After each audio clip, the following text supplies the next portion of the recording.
नमस्कार दोस्तों, कैसे आप सभी। दोस्तों, आज हम लोग बायोलॉजी में पढ़ेंगे। जो 12वीं क्लास बायोलॉजी पढ़ रहे हैं उसमें हम लोग चैप्टर दूसरा पढ़ेंगे। दूसरे चैप्टर के बारे में पढ़ेंगे। हेडिंग डालिए आप लोग। चैप्टर दूसरा, इसमें है पुष्पी पादपों में लैंगिक जनन।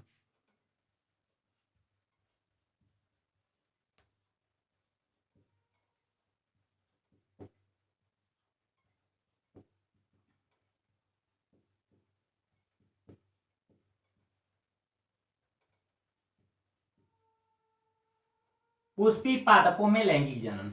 अब देखिए, पुष्पी पादपों में लैंगिक जनन यानी पादपों में लैंगिक जनन की जो क्रिया होती है, पादपों में जो लैंगिक जनन क्रिया होती है उसका मुख्य अंग पुष्प होता है। यानी पादप में लैंगिक जनन अंग के रूप में पुष्प मौजूद होता है। अब देखिए, अब जो पुष्प में जो लैंगिक जनन क्रिया हो रही है इसमें आवृतबीजी पादपों में, जिसमें पुष्प लगते हैं, जिसमें विकसित जड़ें होती हैं, जिसके मतलब प्रत्येक अंग विकसित होते हैं, पुष्प लगते हैं, उसे हम देखते हैं कि उनमें लैंगिक जनन की क्रिया होती है। यानी आवृतबीजी पादपों में,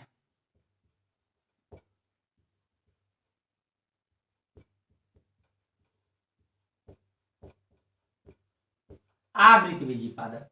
अब देखिए, पहला नंबर पुष्प के बारे में थोड़ा सा देखिए। अगर पुष्प को देखें तो पुष्प हम लोग के आसपास कई तरह के पुष्प मिल जाएंगे।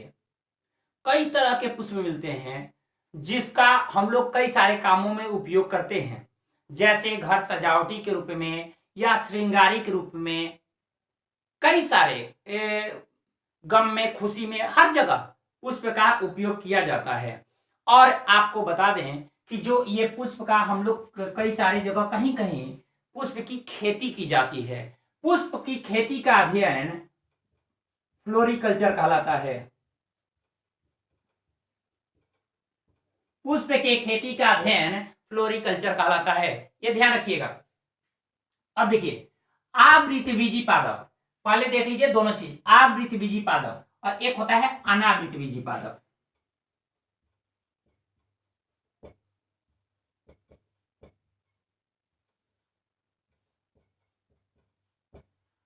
पहले अनावृतबीजी पादप के बारे में देखिए। अनावृतबीजी पादप यानी हम जिम्नोस्पर्म की बात कर रहे हैं।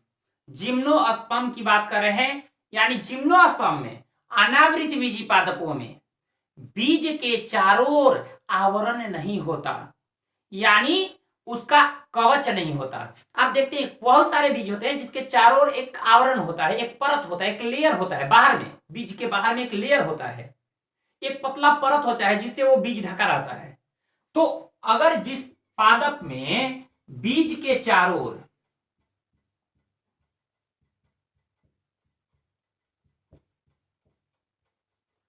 आवरण नहीं होता, पहला चीज ये होगा कि बीज के चारों ओर आवरण नहीं होगा। किसमें? अनावृतबीजी पादपों में, यानी जिम्नोस्पर्म में। अब देखिए, इसमें संवहनीय ऊतक होते हैं, फ्लोएम और जाइलम होगा।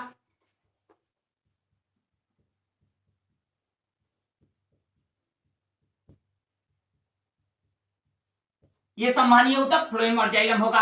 अब देखिए, होता क्या है कि ऐसे पादपों में आप देख सकते हैं कई सारे चीजें आ जाएंगी, कई सारे ऐसे पादप आ जाएंगे जिसमें साइकस, चीड़, सिकोया, देवदार, फर, ये सभी पादप आ जाएंगे।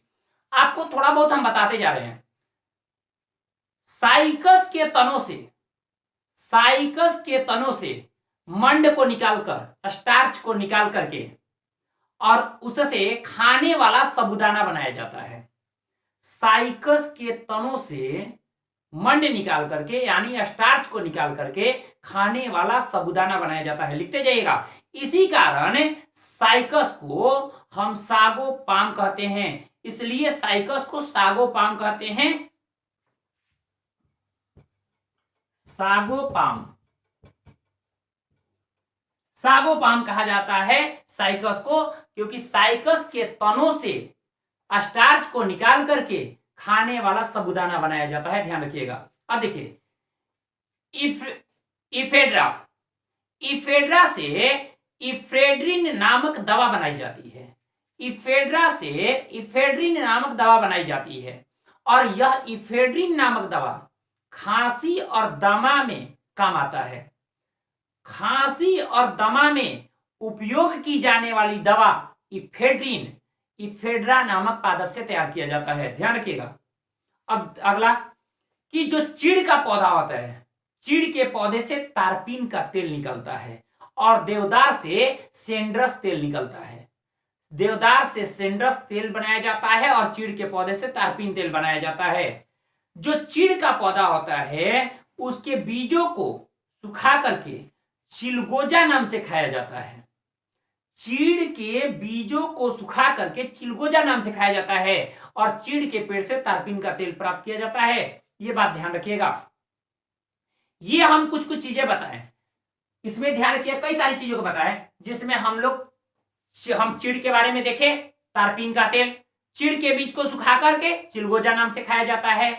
इफेड्रा से इफेड्रिन नामक दवा जो दामा और खांसी के लिए उपयोग में लाया जाता है। उसके बाद देवदार से सेंड्रस का तेल निकाला जाता है। साइकस के तनों से, साइकस नामक पौधे के तनों से निकाला जाता है स्टार्च और स्टार्च को निकाल करके खाने वाला साबूदाना बनाया जाता है।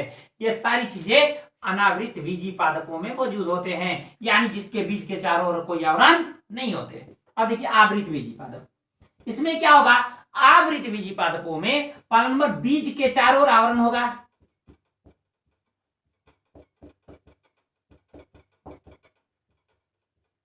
आवरण मौजूद होगा। दूसरा, बीज फल के भीतर होगा।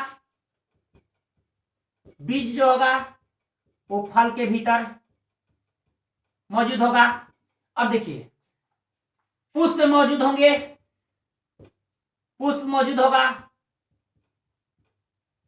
और ये पुष्प क्या जनन अंग के रूप में होगा, जनन अंग के रूप में होगा। अब देखिए फ्लोएम तथा जाइलम ये दोनों संवहनीय ऊतक अत्यधिक विकसित अवस्था में होंगे। फ्लोएम तथा जाइलम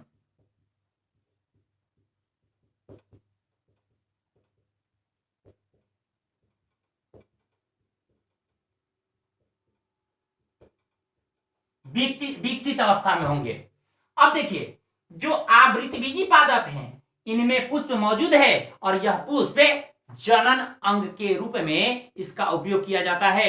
आपको बता दें संवहन तंत्र क्या है? विकसित है। फ्लोएम और जाइलम अत्यंत विकसित है। पुष्प मौजूद है जो जनन अंग के रूप में है, लैंगिक जनन अंग के रूप में। बीज फल के भीतर है और बीज के चारों ओर आवरण है।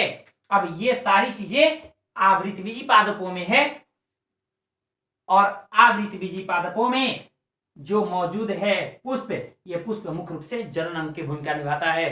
थोड़ा बहुत आवृतबीजी पादपों में आपको बता दे रहे हैं। सबसे छोटा पौधा है आवृतबीजी पादपों में तो है लेमना। लेमना सबसे छोटा पौधा है, जबकि यूकेलिप्टस सबसे बड़ा पौधा है। छोटा पुष्प में बुल्फिया, छोटा अगर पुष्प आए तो बुल्फिया और सबसे बड़ा पुष्प तो रेफ्लेसिया, रेफ्लेसिया सबसे बड़ा पुष्प। उसके बाद छोटा अगर हम बीज कहें तो आर्किड का और बड़ा बीज तो लोडोसिया का। लोडोसिया का बीज सबसे बड़ा होता है, लगभग 15-16 केजी का होता है और आर्किड सबसे छोटा बीज होता है। छोटा पुष्प बुल्फिया का होता है, बड़ा पुष्प रेफ्लेसिया का होता है। छोटा पौधा लेमना और बड़ा पौधा में यूकेलिप्टस शामिल है। ये सारे आवृतबीजी पादप हैं जो भी हम बात किए।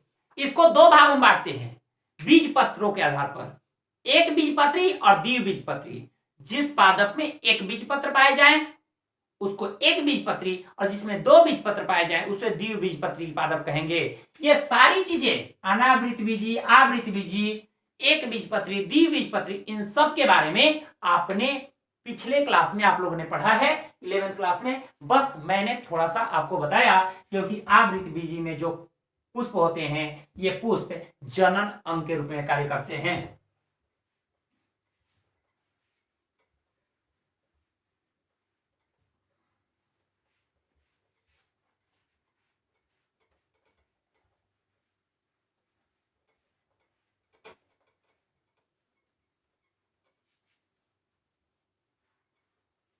अब ठीक है, पुष्प तो हो गया जनन अंग के रूप में।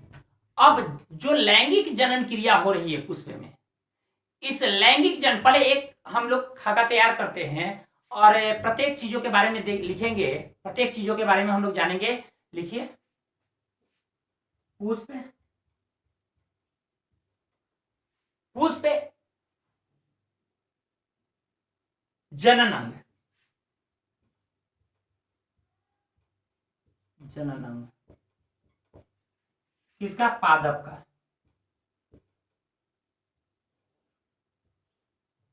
इसके दो पार्ट में बांटेंगे। पहला पार्ट जो होगा उसमें हम अनावश्यक या सहायक अंग को लेंगे।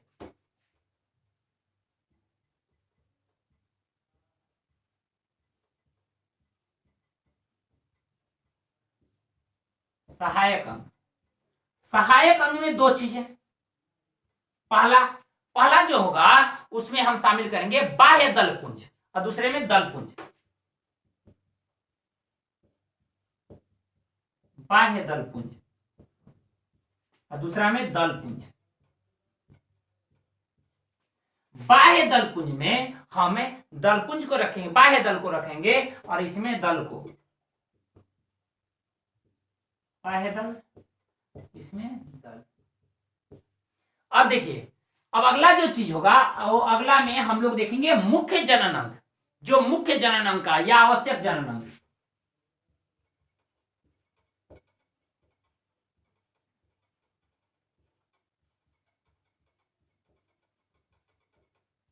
अब जो मुख्य या आवश्यक जनन अंग है इसको दो भागों में बांटेंगे। पहला नर जनन अंग, दूसरा है मादा जनन अंग। मादा जनन अंग, नर जनन अंग में शामिल होगा पुमंग, नर जनन को हम पुमंग कहेंगे, और मादा जनन को जयांग, जयांग।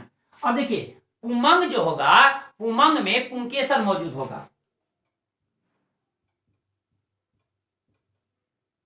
पुंकेसर, और जयांग में स्त्रीकेसर, जयांग में स्त्रीकेसर। अब देखिए, जो पुंकेसर है, पुंकेसर के दो भाग, एक तंतु और दूसरा परागकोश, तंतु और परागकोश।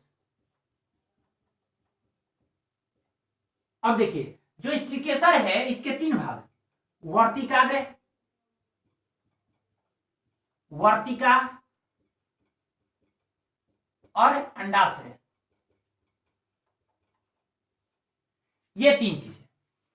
अब देखिए, यहां डाल लीजिए लैंगिक जनन, लैंगिक जनन। इसमें दो भाग हैं, पहला अनावश्यक भाग जिसको सहायक भाग कहेंगे, दूसरा मुख्य भाग या आवश्यक जनन अंग। अब देखिए, अब ये जो है इसमें बाह्य दलपुंज जो अनावश्यक में है वो बाह्य दलपुंज है, और दलपुंज, बाह्य दलपुंज में बाह्य दल और दलपुंज में दल, जो सहायक अंग की भूमिका निभाते हैं, जो इन लोग को सुरक्षा प्रदान करते हैं। मुख्य या आवश्यक जनन अंग में आपको नर जनन अंग और मादा जनन, क्योंकि लैंगिक जनन क्रिया होती है तो ये द्विजनकीय होगा ना, जिसमें नर जनन अंग और मादा जनन अंग पाए जाएंगे। नर जनन को पुमंग कहेंगे, मादा जनन को जयांग कहेंगे। पुमंग में पुंकेसर होगा, जयांग में स्त्रीकेसर होगा। पुंकेसर में दो भाग, तंतु और परागकोश, परागकोश में हम लघु बीजाणुग्रहणी ये सब पढ़ेंगे और परागकण के बारे में। अब देखिए, स्त्रीकेसर के तीन भाग जिसमें वर्तिकाग्र, वर्तिका और अंडाशय ये शामिल है। इन सारी चीजों को आप नोट कर लीजिए। अब एक एक चीजों के बारे में पढ़ेंगे, लेकिन अगला जो टॉपिक होगा वो होगा लैंगिक जनन। पुष्प में लैंगिक जनन, यानी पुष्प में लैंगिक जनन, जिसमें हम देखेंगे कि कैसे लैंगिक जनन क्रिया होती है और फिर इन लैंगिक अंगों के बारे में पढ़ेंगे। आज के इस वीडियो में इतना ही, मिलते हैं हम लोग अगले वीडियो में। धन्यवाद।